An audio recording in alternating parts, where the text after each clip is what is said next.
High court থেকে একটা রায় বেরিয়েছে। ওই যে আপনি কৌশলের কথা বলছিলেন, আমরা যেটা নিয়ে আলোচনা করছি কৌশল, যে একটা একটা কৌশল আমাদের সকলের নিশ্চয়ই মনে আছে।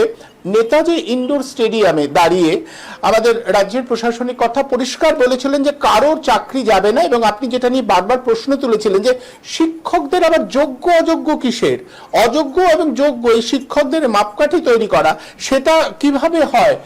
সুপ্রিম কোর্ট পরিষ্কার জানিয়ে দিয়েছিল আপাতভাবে যারা অযোগ্য বলে প্রমাণিত হয়নি তারাই শুধুমাত্র পরীক্ষা দিতে পারবে, কিন্তু রাজ্য সরকার ওই যাদের ঘুষ দিয়ে চাকরি দিয়েছে তাদেরও পরীক্ষা দেবার পক্ষে সওয়াল করেছে। আজকে হাইকোর্ট পরিষ্কার জানিয়ে দিচ্ছে যে সুপ্রিম কোর্ট যা বলেছে কোনোভাবেই যারা ইতিমধ্যেই দোষী বলে চিহ্নিত হয়ে গেছেন, যেই চিহ্নিতকরণের প্রমাণ বা তত্ত্ব রাজ্য সরকারের শিক্ষা দপ্তরই তুলে দিয়েছে, তাদের পরীক্ষা বসতে যাওয়া যাবে না। ফলে আবারও এটা নিয়ে আরো একটা জটিলতা যে সবাই পরীক্ষা দেবে, যোগ্য অযোগ্য। কারণ আমাদের প্রশাসনিক প্রধান তো ইয়েতে দাঁড়িয়ে বলেছিলেন যে কারোর চাকরি যাবে না, সবাই, তুমি অযোগ্য না অযোগ্য সবাই পরীক্ষা দিতে পারবেন। এটাও একটা দ্বন্দ্ব যে আইন যেটা বলছেন যারা ঘুষ দিয়ে চাকরি পেয়েছে উনি তাদের চাকরি রাখবার জন্য ব্যস্ত, এবং তার জন্য আদালতে গেলে সওয়ালও করছেন, আদালতে তার পক্ষে দাঁড়াচ্ছেন, আজকেও দাঁড়িয়েছেন। আজকেও কলকাতা হাইকোর্ট বলে দিয়েছে যে যারা ইতিমধ্যেই দোষী সাব্যস্ত তাদের পরীক্ষায় বসতে দেওয়া যাবে না। তাহলে আমি বলবো যে এদের এই যে আন্দোলন চলছিল যোগ্য শিক্ষকদের, সেই আন্দোলনটা ধামাচাপা দেওয়ার জন্য এই মনোজিৎ এই ধরনের কাণ্ড কারখানা সামনে এলো। তাহলে মনোজিতের কাণ্ড কারখানার সামনে যাতে আরো না সামনে আসতে পারে সেটা চাপা দেওয়ার জন্য আবার ওটাকে নিয়ে আসা হতে পারে। কিন্তু আমি এক্ষেত্রে আমি খুব বিনীতভাবেই বলছি, আমার শিক্ষা জগতের মানুষই আমার মাথায় কুলাচ্ছে না। এরা 8-9 বছর চাকরি করবার পরে যোগ্য অযোগ্য মিলিয়ে দিনের দিনে তিনি নির্বিবাদে রইলেন। মিলিয়ে দেওয়ার অন্যায়টা অভিযুক্ত নয়, অপরাধ। অভিযোগ নয়, আমার অভিযোগ নয়, এটা অপরাধ। এই অপরাধটা কেন আদালত থেকে অপরাধীকে ধরা হবে না? যে কি করে মিললো বলো, এবং মিলিয়ে থাকলে তুমি অপরাধী আর আমি পরীক্ষার বিরুদ্ধে, পরীক্ষা নেওয়ার বিরুদ্ধে। মানবিক যদি হতে হয় তাহলে 8-9 বছর যারা চাকরি করেছে তারা কোন দোষে আবার পরীক্ষায় বসবে? জগতে কোথাও এই নিয়ম আছে? তাহলে আমরা এখন পেনশন ভুগি, তাহলে কোথাও আমার কোনো গাফিলতি ছিল আমার রিক্রুটমেন্টে, সেই রকম অভিযোগ তুলে আমার পেনশন বন্ধ করে দিয়ে বলা হবে যে আবার তুমি চাকরি করো, পরীক্ষা দাও, চাকরি করো, ইন্টারভিউ দাও? হয় নাকি সেটা? 8-9 বছর চাকরিখানি কথা নয়। তাহলে 8-9 বছর ধরে যারা চাকরি করেছে তাদের আবার পরীক্ষা দিতে হবে কেন? এই প্রশ্নের উত্তর আমি খুঁজে পাচ্ছি না। যে কথা আমায় বলতে হয় সে কথা আমি বলবো না, কিন্তু বিচার ব্যবস্থা যারা আছেন তারা সদাশয় চিত্তে যেন সেই দিকটা দেখেন, কেন তাদের আবার পরীক্ষা দিতে হবে। কারণ যোগ্য অযোগ্য মিলিয়ে দেওয়ার ব্যাপারটাই একেবারে অভাবনীয়। কি করে মেলে? রিক্রুটমেন্ট বোর্ড ছিল না, নিযুক্তি বোর্ড ছিল না, তারা তো দেখে নেয় সার্টিফিকেট ইত্যাদি সবকিছু দেখে নেয়। ওএমআর শিট রয়েছে, এখন আমাদের সময় ছিল না, সেগুলো দেখে নেয়। এই ওএমআর শিট গুলো কিসের জন্য? তাহলে রিক্রুটমেন্ট বডির দরকারটা কি? শাসক দলনেত্রী যাদের নেওয়ার পুলিশদের নিচ্ছেন এরকম করে এই শিক্ষকদেরও নিয়ে নেন। সুতরাং ধরা হচ্ছে না। আমার মনে হয় বিচার ব্যবস্থা থেকে এইখানে দৃষ্টিটা, সকলের দৃষ্টি আকর্ষণ করা হচ্ছে না। এই মিলিয়ে দেওয়াটা কারা করলো, কিভাবে করলো, কেন করলো, তাদের শাস্তি, তাদের কাঠগড়ায় তোলা। কি করে মিলিয়ে দেওয়া হলো? রিক্রুটমেন্ট বোর্ড কোথায় ছিল? কি করছিল তারা? ধরো আমি ছিলাম একটা রিক্রুটমেন্ট বোর্ডে, আমি তো হতেই পারি শিক্ষকদের রিক্রুটমেন্ট বোর্ডে, আমার কলেজের অভিজ্ঞতা। এই রিক্রুটমেন্ট বোর্ডে যারা, তারা কেন আপত্তি করছেন না? না, আমরা দেখে দিয়েছি, সবটাই দেখে দিয়েছি, কোথা থেকে মিলে গেল, যারা মিলিয়েছে তাদের ধরা। আমরা সবটাই দেখে দিয়েছি, এদের যোগ্যতা দেখে নিয়েছি, নিয়ে এদের রিক্রুট করেছি, নিযুক্ত করেছি। নিযুক্ত করার পদ্ধতি আমি জানি। সেই পদ্ধতিতে কি করে সার্টিফিকেট গুলো জাল, এটা যদি হয় তো জাল সার্টিফিকেট ধরার জন্য গোয়েন্দা নেই, গোয়েন্দা দপ্তর নেই? দুর্নীতিটা কোথায় হয়েছে? তাহলে যারা জাল সার্টিফিকেট দিয়ে দেখিয়ে পয়সা দিয়ে এইভাবে রিক্রুটমেন্ট পেয়েছে, কাদের সহায়তা নিয়ে পেয়েছে? অবশ্যই শাসক দলনেত্রী। তাহলে শাসক দল নেত্রী কেন দিব্যি রয়ে গেল ফুরফুরে হওয়া নির্বাচনের জন্য প্রস্তুতি নিচ্ছেন, আর এখন এই ৮-৯ বছর ধরে চাকরি করার পরে ওদের পরীক্ষা দিতে হবে? হয় সম্ভব? তুমি বলো তো, তুমি আজকে জার্নালিজমের পরীক্ষা দিতে যদি তোমায় বলা হয় সম্ভব? পরীক্ষা পদ্ধতির তো একটা প্রক্রিয়া আছে। আমি বিচার ব্যবস্থার আমি বুঝতে পারছি না, আমার মাথায় কুলাচ্ছে না বিচার ব্যবস্থা এরকম রায় কি করে দিলেন। এটা তো পক্ষে চলে যাচ্ছে। আসল আসামি যে অপরাধকে না ধরে এদের শাস্তি দেওয়া হলো যে পরীক্ষা দিতে হবে। তাহলে ৮-৯ বছর ধরে চাকরি করতে পারার সুবিধা যে যারা দিয়েছিল তারা অভিযুক্ত নয়, তারা অপরাধী নয়? অভিযুক্ত শুধু নয়, তারা তো অপরাধী বলেই গণ্য হবে। যে কি করে এরা ৯ বছর ধরে চাকরি করার সুযোগটা পেল? আমি শুধু অযোগ্যদের কথা বলছি না, যোগ্যদেরই যদি পরীক্ষা আবার দিতে হয় তাহলে তো তারাও অযোগ্য প্রমাণিত হলো।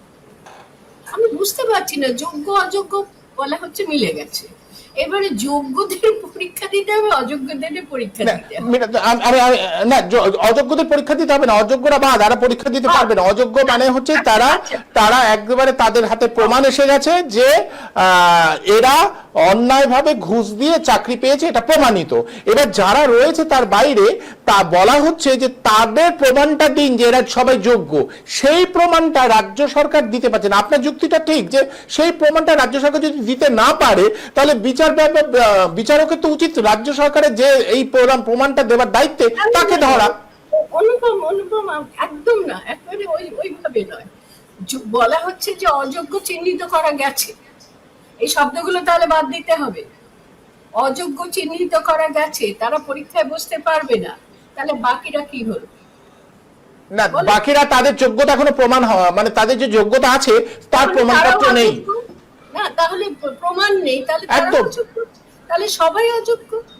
তাদের যোগ্যতার প্রমাণ নেই কি করে হতে পারে? তাদের সার্টিফিকেট নেই, তারা ইন্টারভিউ দেয়নি, ইন্টারভিউতে নম্বর নেই তাদের, তারা পরীক্ষা দেয়নি আগে। সেটাই খুঁজে পাওয়া যাচ্ছে না, এবং সেটাই দিতে পারছে না রাজ্য শিক্ষা দপ্তর। যারা দিতে পারছে না তাদের একদম এটাই আমি বলছি। হ্যাঁ, তাহলে যোগ্য অযোগ্য বলাই যাবে না অনুপম, কিছুতেই না। আমি মরে গেলে আমাকে আমার গলা কেটে দেওয়া হোক, আমি বিশ্বাস করবো। অযোগ্য যখন বলাই হচ্ছে তাহলে বাকিরা কি হবে? তাদেরকে তুমি কি বলবে? কোন ক্যাটেগরিতে পড়বে? অযোগ্যদের ক্যাটেগরিতেই ফেলছো। পরীক্ষা দেওয়া মানে তারাও অযোগ্য, তাদের যোগ্যতার প্রমাণ নেই কিছু। তাহলে এরাও বলবে আমরাও আবার পরীক্ষায় বসবো। কোন যুক্তিতে এদের বাদ দেওয়া আর ওদের বাদ দেওয়া হবে না? বলে তো একই যুক্তিতে, তো দুর্নীতি করে এরা ঢুকেছিল আর এরা প্রমাণ দিতে পারছে না, দেয় সার্টিফিকেট ইত্যাদি। এদেরকে সেরকম বলা হোক, তুমি একদিন ডেকে জিজ্ঞেস করো তো ওদেরকে যে তোমাদের কাছে সার্টিফিকেট, তোমাদের কাছে কিচ্ছু নেই, তোমরা যে পাশ করেছিলে আবার ইন্টারভিউ নেওয়া পর্যন্ত হতে পারে, সেটা তো আমি বিশ্বাসী না। এদের যোগ্য যদি বলতে হয়, যোগ্য বললেই ওরা যোগ্য, আর প্রমাণ নতুন করে দিতে হবে কেন? কিসের ভিত্তিতে তাহলে যোগ্য অযোগ্য মিলে গেছে বলা হলো? কিসের ভিত্তিতে তাহলে বলা হচ্ছে যে অযোগ্যদের পরীক্ষা দিতে দেওয়া হবে না? তাহলে যোগ্যদের পরীক্ষা দিতে হবে, এই কেমন কথা? প্রশ্নটা বোঝো, যোগ্যদের পরীক্ষা দিতে হবে, এই কেমন কথা? না, যোগ্যতার মাপকাঠি তাদেরকে দেখাতে হবে। তো পরীক্ষা দিতেই যদি হয় তাহলে তো তারা অযোগ্য। সার্টিফিকেট নেই, মাধ্যমিক পাস, উচ্চ মাধ্যমিক পাস বা উচ্চ মাধ্যমিক pass, BA pass, MA pass, MSc pass, MCom pass, এসব সার্টিফিকেট তাদের নেই। সেইগুলো গোয়েন্দা দপ্তর ভালো করে জরিপ করে দেখুক, নকল না আসল। যোগ্য কি করে আমি বুঝতে পারছি না। অযোগ্যদের বাতিল করে দেওয়া। এই ছেলেপিলেদের একটা অংশ এখনো অনশন করছে এবং প্রতিবাদের রাস্তায় রয়েছে। আপনি যদি বলেন মানে কি এদের কি করবে, মানে এদের কি করতে বলে আপনার কি পরামর্শ, যে এরা কি করবে? মানে এরা এখনো অনশন করছে, এরা অনড় থাকুক। বিচার ব্যবস্থার আশ্রয় এরা নিয়েছে, বিচার ব্যবস্থাকে আমি খুব করজোড়ে তাদের কাছে বলবো, বিচার ব্যবস্থায় যারা আছে, যে তারা এদেরকে যোগ্য বলবেন না অযোগ্য বলবেন। যদি বলেন তাহলে আবার কেন তাদের পরীক্ষা দিতে? অযোগ্যরা পরীক্ষায় বসতে পারবে না, এত দূর পর্যন্ত গেল। প্রথম অযোগ্যরাও বলছিল আমরাও পরীক্ষায় বসবো, আমাদেরও নিতে হবে, যোগ্য মিলে গেছে। এটা তো হয়ে গেল, ফয়সালা হয়ে গেল যে অযোগ্যরা পরীক্ষায় বসতে পারবে না, তাহলে তো বাকিরা যোগ্য। এবং তার প্রমাণ হচ্ছে তারা পরীক্ষা দিয়ে, তারা এতদিন শিক্ষকতা করেছে, শিক্ষক হিসেবেও যদি তারা মনে করে যে যোগ্যতা নেই, কত অযোগ্য শিক্ষক এখনো পর্যন্ত দিব্যি শিক্ষকতা করে যাচ্ছে, কিছুই জানে না। শুধু বাইরের থেকে তাদের সমস্ত সার্টিফিকেট ইত্যাদি ঠিক আছে কিনা সেগুলো দেখে নেওয়া হোক, দেখে নিয়ে ইমিডিয়েটলি তাদেরকে আবার ওই পুনর্বহাল করা হোক, এবং যেন বিচার ব্যবস্থা থেকে সেটা বলা হয়। বিচার ব্যবস্থা থেকে এই কথা যদি বলা হয়ে থাকে, আমি তো জানি না, যদি বলা হয়ে থাকে, আজকে রায় বলছো, যদি বলা হয়ে থাকে যে ওদের আবার পরীক্ষা দিতে হবে, আমি বলবো অত্যন্ত নিষ্ঠুর শাস্তি। পরীক্ষা সবাইকে দিতে হবে, মানে এটা বলা হয়েছে যে পরীক্ষা সবাইকে, মানে আবার নতুন ওই প্যানেলটাই বাতিল সবাই।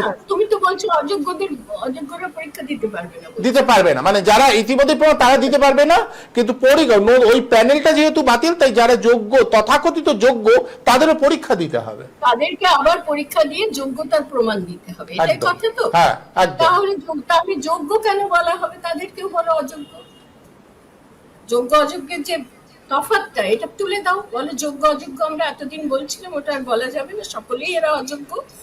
এদেরকে অযোগ্যের আবার মাপকাঠি, এরা বেশি অযোগ্য, এরা কম অযোগ্য, তো বেশি অযোগ্যদের বাতিল আর কম অযোগ্যদের আবার পরীক্ষা দিতে হবে, এভাবে করা হোক। যোগ্য অযোগ্য বলা যাবে না। তার আমি যুক্তিবাদী মানুষ, আমি বিশ্বাস করি না আমাকে কাঠগড়ায় দাঁড় করানো হোক, আমি সেখানে গিয়ে বলবো যে হয় না। যোগ্য অযোগ্য যদি বলা হয় আর অযোগ্যদের পরীক্ষা দিতে দেওয়া হবে না বলা হয়, তাহলে পরিষ্কার হিসেব মিলে গেল এরা যোগ্য, এদের আবার যোগ্যতার পরীক্ষা দিতে হবে। এটা আমি বলবো নিষ্ঠুর শাস্তি। ওদের নিজেদের পাপে ওদের শাস্তি হচ্ছে না, ওরা নিরপরাধ হয়েই শাস্তিটা পাচ্ছে। এই শাস্তি কেন দেওয়া হয়, আমি তীব্র সওয়াল করছি। লয়ার হলে হয়তো সওয়াল করতাম, কিন্তু লতে আমি বিশ্বাস করি না।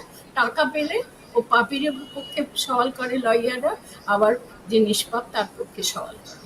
অথবা আমি আইনজীবী নয়, আমি যুক্তিবাদী হিসেবে সওয়াল করছি যে অযোগ্য যোগ্য যদি এই কথা বলা হয় আর অযোগ্যদের পরীক্ষা দিতে না দেওয়া হয়, বলা হয় যে পরীক্ষা দিতে ওরা পারবে না, তাহলে বাকি যোগ্যদের পরীক্ষা দেওয়া মানে হচ্ছে তাদের আবার করে যোগ্যতার পরিচয় দিতে হবে। এটা একটা হাস্যকর নয়?